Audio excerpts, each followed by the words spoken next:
रामपुर गांव एक गरीब गांव था। इस गांव में एक रेलवे ट्रैक था। कई गरीब लोग उस रेलवे ट्रैक को पैदल पार कर काम पर जाते थे और बच्चे स्कूल जाते थे। गांव के मुखिया ने एक बार चौपाल में बोला, देखो, अपने बच्चों और अपना ख्याल रखना। रेलवे ट्रैक को पार करते वक्त ध्यान रहे ट्रेन के आने का समय ना हुआ हो। जब ट्रेन के आने का समय हो तो पार मत करना। मैंने सरकार को वहाँ गेट बनाने के लिए कई बार चिट्ठी लिखी है, पर अब तक कोई जवाब नहीं आया। तो अपने बच्चों और अपने जानवरों का ध्यान रखना। कई बच्चे और जानवर वहाँ अपनी जान गंवा चुके हैं। मैं नहीं चाहता तुम लोग लापरवाही बरतो और अपनी जान गंवा बैठो। मुखिया की बात सुन अमित का बेटा पंकु बोला, पापा, मैं भी ध्यान रखूंगा, आप भी अपना ध्यान रखना, ठीक है? एक दिन पंकु स्कूल को जा रहा था। रास्ते में रेलवे ट्रैक पर उसे एक घोड़ा फंसा हुआ दिखा और ट्रेन आने का समय होने वाला था। पंकु जल्द से ट्रैक पर गया और ट्रैक का लीवर खींचकर घोड़े का पैर बाहर निकाला और फिर से लीवर को वैसे ही करके जल्दी से वहां से निकल गया। घोड़ा दर्द से करहा रहा था। पंकु ने देखा घोड़े के पैर पर चोट आई है। पंकु ने उसकी मरहम पट्टी करी और बोला, आज से तुम मेरे दोस्त हो, तुम्हारा नाम मैं बादल रखूंगा। पंकु उसको पुचकारता हुआ बोला, जाओ, अब तुम अपने घर जाओ, तुम्हारी चोट कुछ दिन में ठीक हो जाएगी। तुम्हारा मालिक तुम्हारी राह देखता होगा। मुझे स्कूल को देर हो रही है, मैं अपने स्कूल जाता हूँ। ऐसा कहकर पंकु स्कूल चला गया। घोड़ा उसके पीछे पीछे उसके स्कूल आ गया और स्कूल की छुट्टी होने तक वहीं खड़ा रहा। पंकु छुट्टी होने के बाद जब बाहर आया तो घोड़ा उसके पास आकर बैठ गया। पंकु बोला, अरे बादल, तुम अभी तक यही हो, अपने घर नहीं गए? लगता है तुम्हारा कोई घर नहीं है। आज से तुम मेरे साथी हो, मैं तुम्हें अपने पास रखूंगा, तुम मेरे साथ रहना हमेशा। ऐसा कहकर पंकु घोड़े को अपने घर ले गया। घर पहुंचकर उसने अपने माता पिता को सारी बात बताई। पंकु की माँ बोली, चलो बेटा, ठीक है, अब खाना खाओ और अपने इस घोड़े को भी खाना खिलाओ। पंकु खाना खाता है और घोड़े को भी खाना खिलाता है। खाना खाने के बाद घोड़ा गोबर करता है। पंकु गोबर को ध्यान से देखता है और कहता है, पिताजी, पिताजी, क्या ये गोबर असली सोने का नहीं लगता?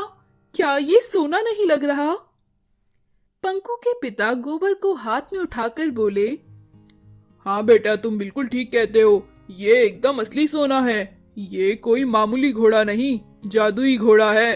अब हम बहुत अमीर हो जाएंगे। पंकु बोला, पिताजी, पिताजी, हम इस सोने को बेचकर मिले पैसों से रेलवे ट्रैक के पास गेट लगवाएंगे और इस गांव की बाकी परेशानियों को भी दूर करेंगे।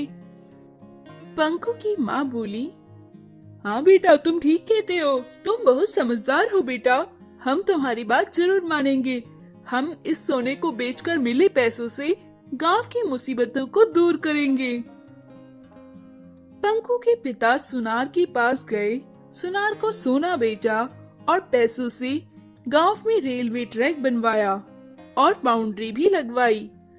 अब घोड़ा रोज सोने का गोबर करता और पंकु के पिता उसे बेचकर गांव में पानी का नल, रोड, सड़क के पास बस स्टॉप और भी कई चीजें करवाने लगी। अब गांव धीरे धीरे अमीर होने लगा था। हर किसी के पास पानी का नल, गांव में पानी की पाइपलाइन और बहुत से पेड़ लगाने का काम पंकु के पिता ने उन पैसों से करवाया। एक दिन सुनार ने देखा सोना कहाँ से आ रहा है। उसने देखा पंकु के पिता के पास एक जादुई घोड़ा है। सुनार ने ये बात जाकर नीता को बताई। सुनार बोला, साहब मैं अपनी आंखों से देख कर आ रहा हूँ। वहाँ एक जादुई घोड़ा है जो सोने का गोबर करता है। वो सोने को मेरे पास बेचने आता है और बहुत सा पैसा लेकर जाता है। नीता बोला, अच्छा तो वो गांव वाले इस तरह अमीर हो रहे हैं। मैं इस घोड़े को यहाँ लेकर आकर ही रहूंगा।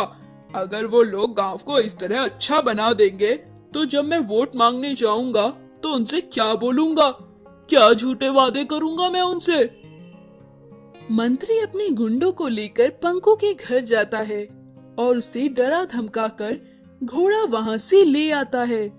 घोड़ा घर लाकर सुनार और मंत्री घोड़े के पीछे बैठकर, अरे गोबर करना रे, तब से इतना खाना खिला दिया है, गोबर ही नहीं करता है। मंत्री सुनार को कहता है, देख अगर इसने सोने का गोबर नहीं किया ना तो मैं तेरा सर फोड़ दूंगा। जैसे ही मंत्री घोड़े के नीचे देखता है, घोड़ा उसके सर पर गोबर कर देता है। मंत्री सुनार को पीटता हुआ बोला, अबे ये गंदा सा बदबूदार गोबर इसने मेरे ऊपर कर दिया और मेरे सारे कपड़े गंदे कर दिए। तूने कहा था सोने का गोबर करता है, ये बदबूदार गोबर क्या सोना है रे? तुझे तो मैं बाद में देख लूंगा, पहले मैं इस घोड़े को नहीं छोड़ूंगा। जैसे ही वो घोड़े को मारने जाता है, घोड़ा उन दोनों को लात मारकर वहां से भाग जाता है। उसके बाद उस गांव में वो घोड़ा कभी दिखाई नहीं देता। पंकु के पिता के पास इतने पैसे बचे होते हैं कि वो कुछ अपना काम शुरू कर सके। अब गांव वाले खुश होते हैं, उनके पास गांव में सारी आधारभूत चीजें होती हैं। तो दोस्तों, जो लोग नेकी करते हैं उनको पंकु के पिता जैसा फल मिलता है, और जो लोग लालची होते हैं उनका हाल मंत्री जैसा होता है। बॉयल अंडे वाले की सफलता। रामपुर नगरी में अब्बू नाम का एक आदमी अंडे बेचा करता था। उसे एक अंडे पर 1 रुपए का लाभ होता था। इस तरह वो रोज 50 अंडे बेचकर दिन के बस 50 रुपए ही कमा पाता था। एक दिन उसने देखा रेलवे स्टेशन के पास उसका एक दोस्त जो पहले नींबू बेचा करता था वो नींबू पानी बेचता है। उसने अपने दोस्त नीलेश से पूछा, क्यों दोस्त, नींबू बेचने का काम छोड़ अब तुम नींबू पानी बेचने लगे हो?